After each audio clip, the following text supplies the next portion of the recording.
Boa noite a todos. Hoje nós nos reunimos para celebrar um momento muito especial. O lançamento do primeiro livro do nosso querido André Lee. Eu sou o Marcos Bulhões e eu tive a honra de produzir esse livro desde a ideia embrionária. Quando eu conheci o André, não foi por acaso, foi por propósito.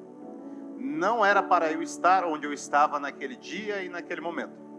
Eu lembro que enquanto eu degustava ali uma das suas maravilhas, em um dos restaurantes que ele com maestria conduzia, ele chegou até mim com muita humildade, me cumprimentou e sequer sem saber quem eu era, se eu era uma pessoa famosa, se eu tinha milhões de seguidores, ele me tratou com tanto carinho. E eu falei assim, senta aqui, vamos conversar um pouco. E nós começamos a conversar, e fomos conversando, e a partir daquele momento estabelecemos uma amizade. Eu contei para ele que era escritor e dei um livro de presente para ele. E ele contou algo a mim que a maioria das pessoas não conta. Meu sonho é escrever um livro. E assim como todo mundo que quer escrever um livro, por si só, tal tarefa já é nobre. Todo mundo tem uma história para contar. Todos vocês que abrirem o coração, ou ao menos os arquivos das memórias que vocês carregam até hoje, têm sim uma boa história para contar. Com todos os elementos, talvez até de ficção, drama, ação, terror, comédia e, é claro, romance. O que me pegou é que a história do André não tinha apenas esses elementos, se nós podemos dizer que tais elementos são simples. O André ele tinha uma história poderosa. Poderosa porque há 13 anos atrás ele estava naquilo que nós chamamos de fundo do poço. E perdoe-me a indelicadeza, eu acho que ele foi um pouco além, chegando ali no pré-sal da vida.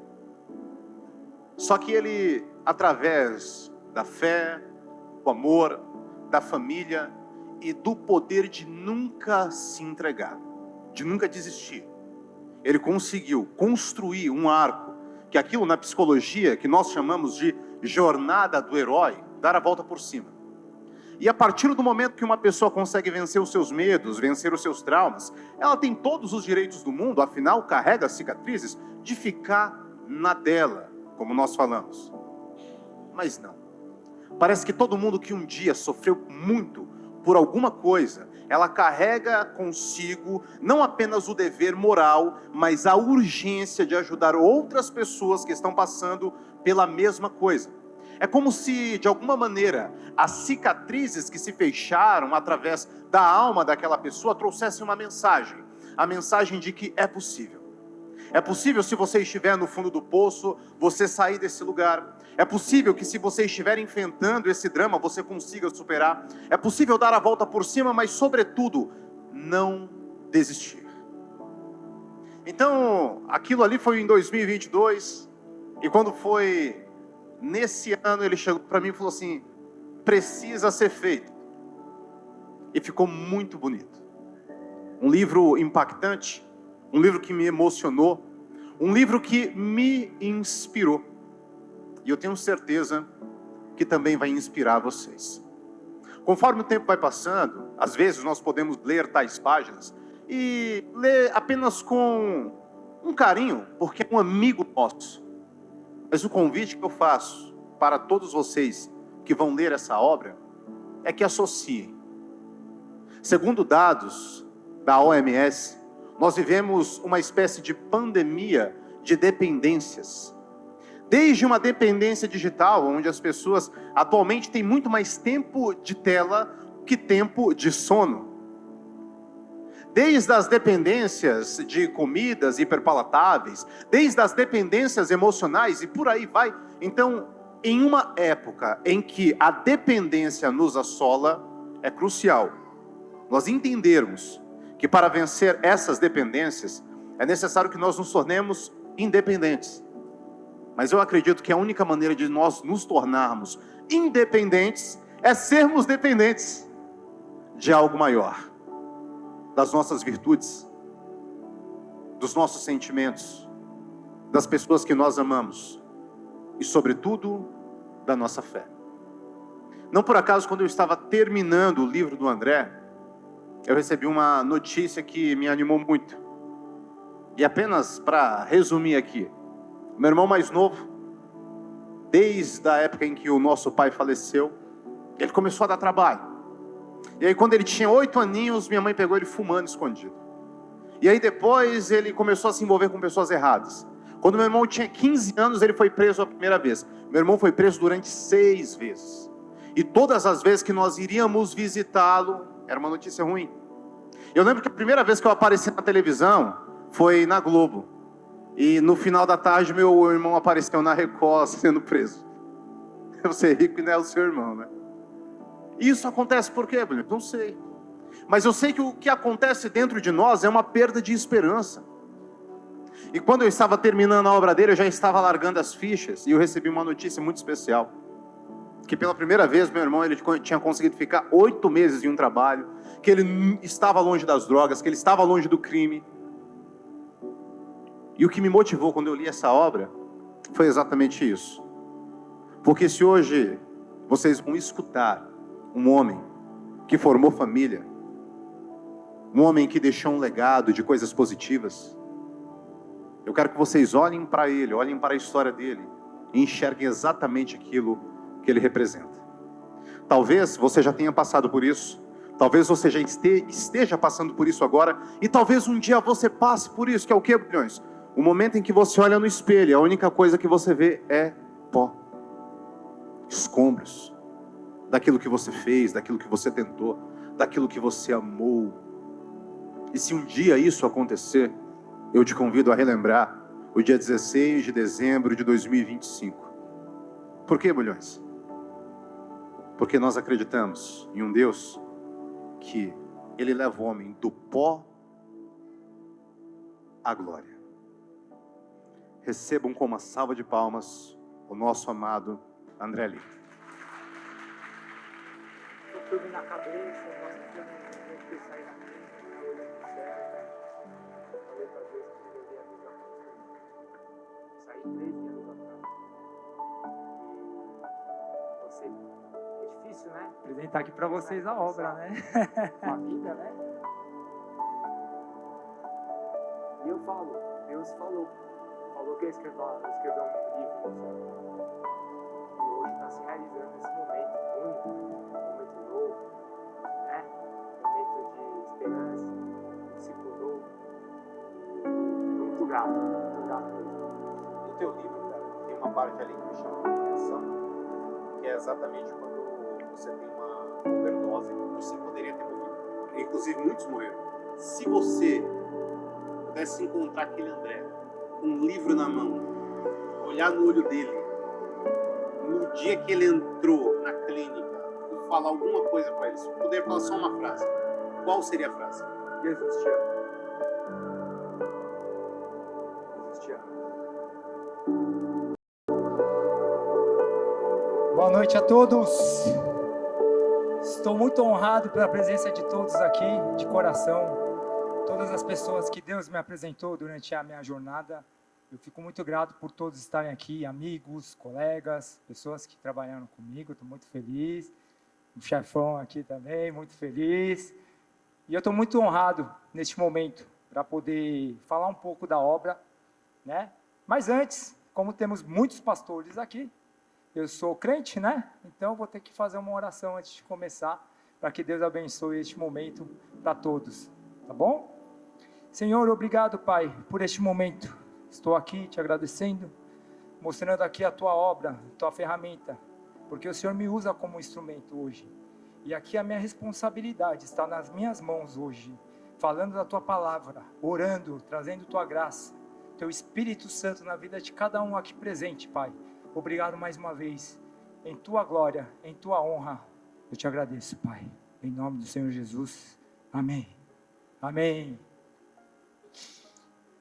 Bom, quando eu estava na clínica, realmente eu olhei para o céu, estava esperando minhas irmãs chegar para me buscar e Deus tinha tocado no meu coração e falado que eu ia ser um instrumento um dia, isso 13 anos atrás, e eu iria escrever um livro, aquele livro que hoje está em nossas mãos, mas é o livro eterno do céu. É na glória que nós temos que buscar. E hoje, eu falo que a palavra da glória aqui é um processo.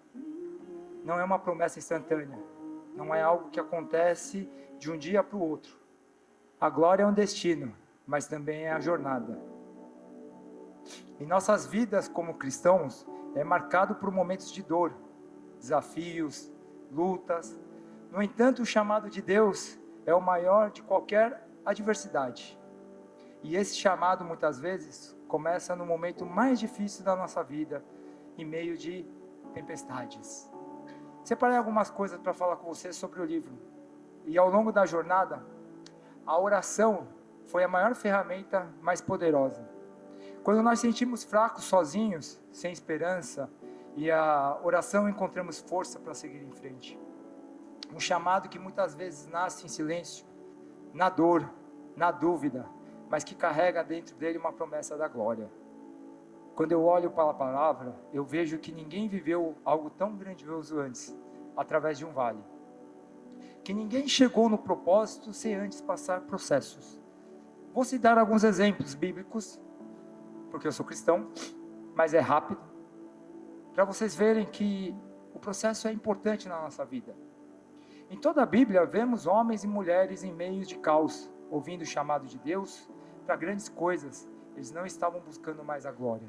A glória veio porque obedeceram ao chamado. José, por exemplo, ele foi vendido como escravo, traído pelos irmãos. Mas Deus tinha um plano. Da prisão ele foi levado à posição de governador do Egito. José não sabia no fundo da prisão que estava sendo preparado para salvar toda uma nação. Ele não sabia, mas Deus sabia. Davi era um pastor de ovelhas. Ele não tinha grande reputação, mas foi escolhido por Deus para ser o rei de Israel. Ele enfrentou gigantes, mas foi Deus que lhe deu a vitória. Davi não era perfeito, mas ele foi fiel. Jó, um homem que tinha tudo, perdeu tudo. Ele passou por uma dor e um sofrimento eterno. Perante firmes a sua crença, Deus restaurou a vida, dando-lhe 10 vezes mais. Abraão, Moisés, os discípulos de Jesus não eram perfeitos, mas tinham fé. Eles sabiam que o processo que estavam vivendo fazia uma parte do plano divino no coração deles. Qual é o seu processo hoje? Esses exemplos mostram o chamado de Deus. É algo profundo, mas muitas vezes no lugar de dor, Deus não escolhe os perfeitos. Ele escolhe aqueles que no meio da dor acreditam em sua promessa, a glória. Qual é seu chamado? Hoje o meu chamado é estar aqui, começando hoje um novo ciclo, falando perante a todos este momento de responsabilidade, de autoridade, que Deus colocou na minha mão. Uma obra para salvar vidas, uma obra para salvar famílias destruídas, pessoas que não têm fé. Isso é a obra que Deus coloca no nosso coração. Preparei 3 pontos importantes, e quero compartilhar uma coisa muito importante, que é a oração, que é o poder da oração, maior ferramenta de um cristão. E eu falo, as palavras têm poder, a oração é divina, então a oração é a maior ferramenta. De novo, sou crente, e posso afirmar que a oração foi a maior ferramenta que tive para vencer os vícios e solidão. E o poder da oração está em saber que você pode falar com Deus em qualquer momento, em qualquer lugar. A oração precisa ser longa, não precisa ser longa ou reveladora, mas a oração é algo íntimo que você tem que ter. Mas o importante é o nosso coração. E eu lembro momentos que eu estava tão perdido, imerso do vício, que eu anunciava que me restava era orar. Foi a única coisa que eu fiz. Mesmo sem saber o motivo e como eu orava, eu falava com alguém, falava com Deus. E é incrível que pareça, naquele silêncio, mesmo sem palavras, Deus me ouvia. Eu quero falar e compartilhar um momento muito forte com vocês. Hoje temos aqui pastores, minha irmã, Cris, Rodrigo, meu cunhado, pastores, pastor Tino, pastor Fran Sérgio, cadê o pastor Fran Sérgio? Pastor Leandro, e todos que estão aqui na presença. E todos oraram por mim, sempre na minha vida, nos momentos mais difíceis. E eu sei que foi um instrumento de guiar no Evangelho, as orações que eles fizeram naquele momento. E hoje, eu vou homenagear uma pessoa, a minha mãe. Levanta, mãe, passar uma de palmas para ela.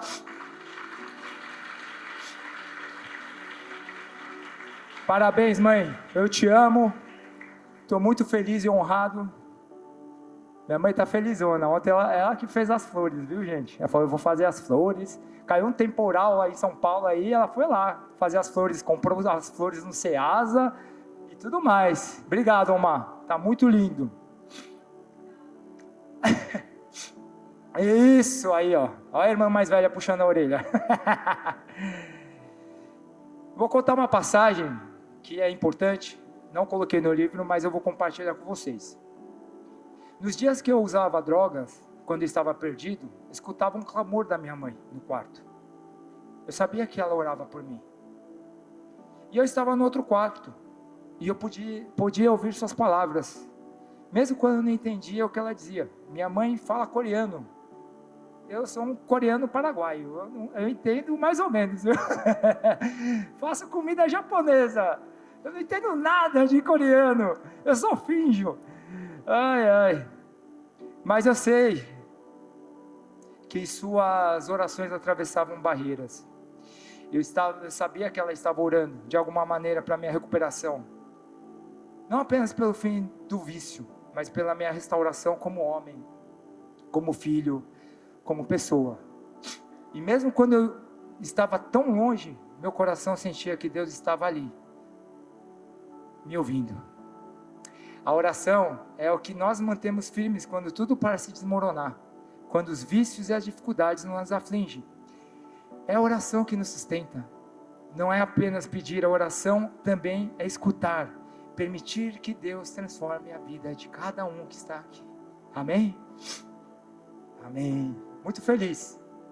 Viu, Omar? Obrigado. Omar eu sei falar Omar, tá? Omar é mãe coreana. Como diz o meu amigo, Donon Hangu Saramia. É isso.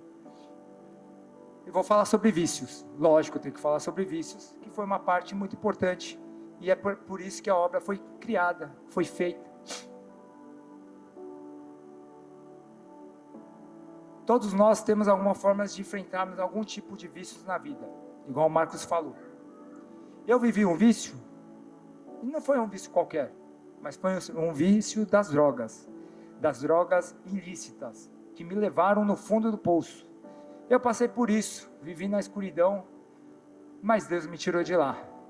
Existem dois vícios, que é o lícito e o ilícito. Os vícios ilícitos é aqueles que são as drogas, como a maconha, cocaína, o crack. São vícios escondidos, vivem em lugares onde a sociedade não quer ver. Mas os vícios lícitos é aquele que está em nossas mãos o tempo todo, como cigarro, bebidas, medicamentos. E temos mais um, que eu acho que é o novo, é o atual, né? São comportamentos viciantes, que não são ilegais, mas que nos escravizam de forma invisível. Existe um vício que ninguém fala, mas é o nosso comportamento, que para mim é uma grande chave para o poder de mudança rápida. E isso só depende de nós. Sabe qual que é o vício? Meu celular. Isso aqui é um vício da atualidade. É o nosso celular. Impressionante, né? Você acorda, você faz o quê? Celular. É ou não é? Não é? Quantas vezes eu vou dar um exemplo para vocês. Quantas vezes vocês pegaram o celular, fizeram tudo o que vocês precisavam fazer, colocaram no bolso, deu 3 segundos, vocês tiraram e abriram. Só abriram. Para ver o quê? Nada. Isso é um sinal de comportamento, é um vício. Atrapalha nossas vidas, né? Atrapalha o nosso trabalho, né? Obrigado, amor.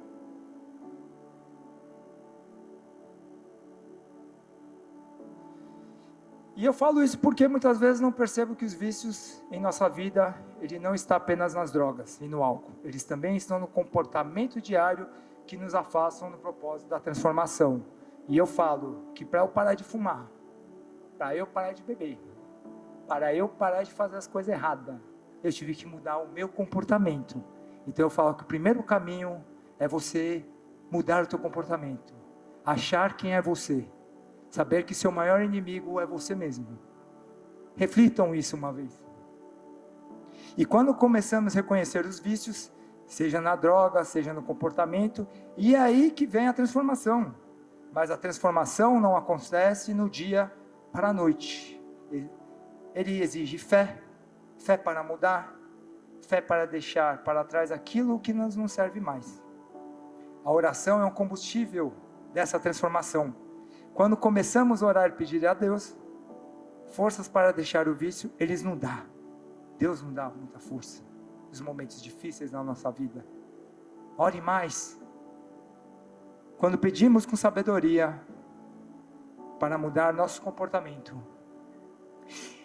Ele nos guia. Falar sobre mais uma coisa do livro que é um momento para mim, para minha mãe, né?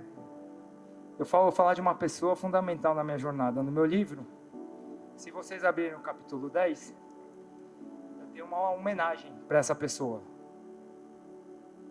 Foi minha força, a minha esposa. Fica de pé. Ai, salva de palmas para minha esposa. Tá bonita, né? Ela é só minha, viu? Opa!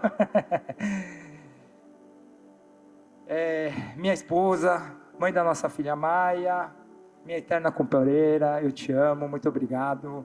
Obrigado que hoje ela vem, ó, você vê, minha esposa vem hoje aqui 2 horas, fala, eu quero aqui assim, tal. Aí chegou 6 horas, ó, faz isso. Aí o Diogo fala, tá vendo? Ó, o cara não faz nada, é a esposa. Ela não me deixou. Mesmo com as dores, dificuldades, desertos que nós passamos, ela não me deixou. Vou trazer uma recordação do que até hoje eu me cobro e eu oro, né, pedindo perdão a Deus. Quando eu usava droga, eu falava que a gente ia sair, né? E aí eu ia sair e eu dava cano, porque eu queria usar droga, né? E a gente saía para jantar. E aí, como ela morava com os pais dela, para deixar as coisas menos visíveis possíveis, ela sentava e ficava 4 horas na escada, passando o dia, a noite inteira, sofrendo, com fome, e eu estava lá, no meu quarto, usando droga. Então, eu falo para todos que estão aqui, em Efésios 5:25 ele fala, marido, amai vossas mulheres, como também Cristo amou a igreja a si. Ela foi uma mulher de fé, mostrou poder na oração, sua vida, juntos conseguimos atravessar o deserto, porque o deserto é necessário para transformar. E eu sei que muitos casais passam por dificuldades, e não é fácil, mas com oração e respeito, há vícios, não há problema que não possam superar. Vou ler um versículo do livro aqui, no finalzinho do capítulo 10, tá assim. Érica, obrigado por não desistir de mim. Eu amo você. Eu amo a nossa família. Tudo isso é por vocês e com vocês.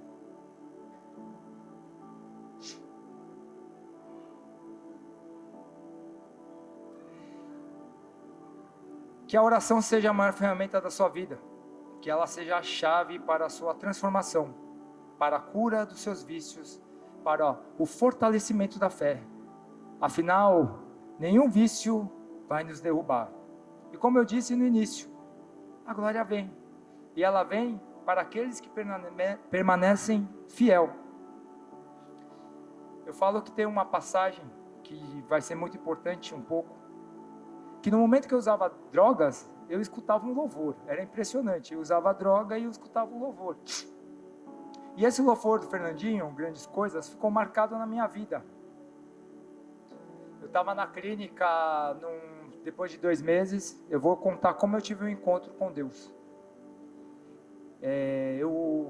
Lá na clínica tinha que trocar crachás e período de abstinência.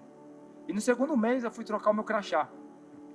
E eu lembro até hoje que tinha 4 janelas do lado esquerdo, eu estava em cima de um palco igual esse. E eu ali olhava uma janela. E a segunda janela ventava, balançava muito. E naquele momento comecei a chorar. Lágrimas começavam a descer. Se eu entender o porquê, meu corpo manifestava um calor imenso. E quem conhece Sorocaba e Araçoiaba sabe que não venta, é impossível. Na primavera lá é muito quente. E ali, naquela janela, eu olhei uma luz e começou a tocar o louvor.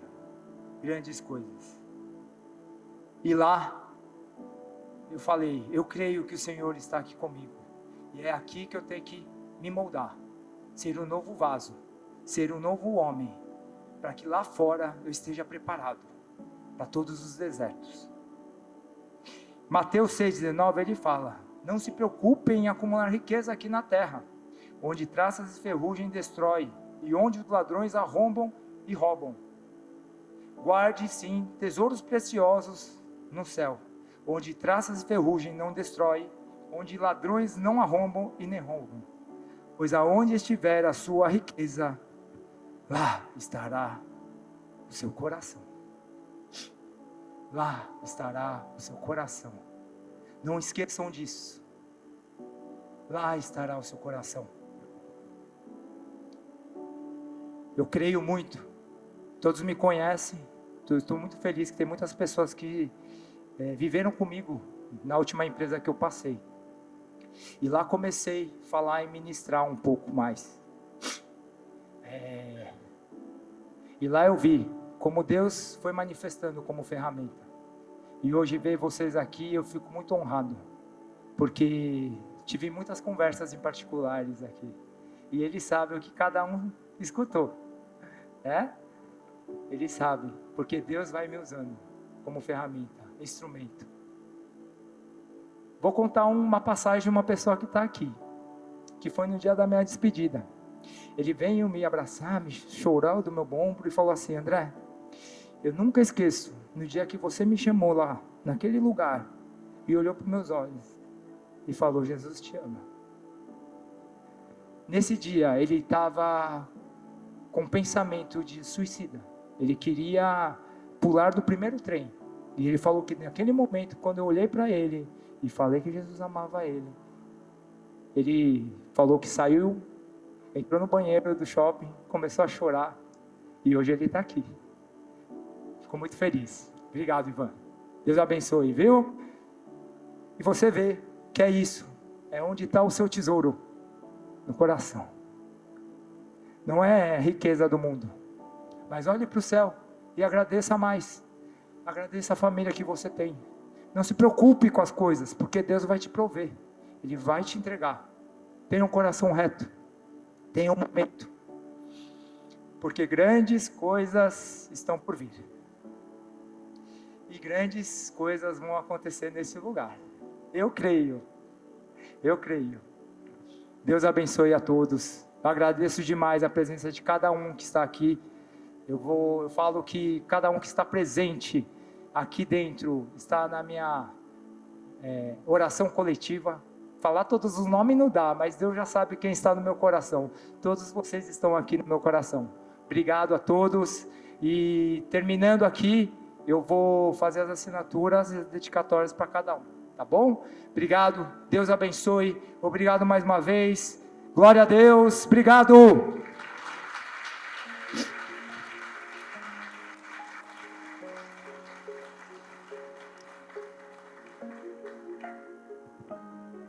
Quer fazer? Pergunta? Tu és o Deus dessa terra, Tu és o rei desse povo, és o Senhor da nação. Nosso astro estará ali. Eu vou pedir para vocês, por gentileza, se levantarem e formarem uma fila em direção à mesa que ele já colocou, já está posta. Se você ainda não conseguiu garantir o teu livro do Pó à Glória, tem uma outra mesa ali. É só você ir lá, aceita crédito, Pix, boleto parcelado, carnê das Casas Bahia. Aceita tudo, né? Perfeito. E quem estacionou aqui, o estacionamento funciona até às 10 horas. Muito obrigado a todos e não fiquem sem tirar foto com o André, postar lá no seu Instagram e marcar ele, tá bom? Que agora, além de escritor, ele também é blogueiro. Tamo junto, vamos lá.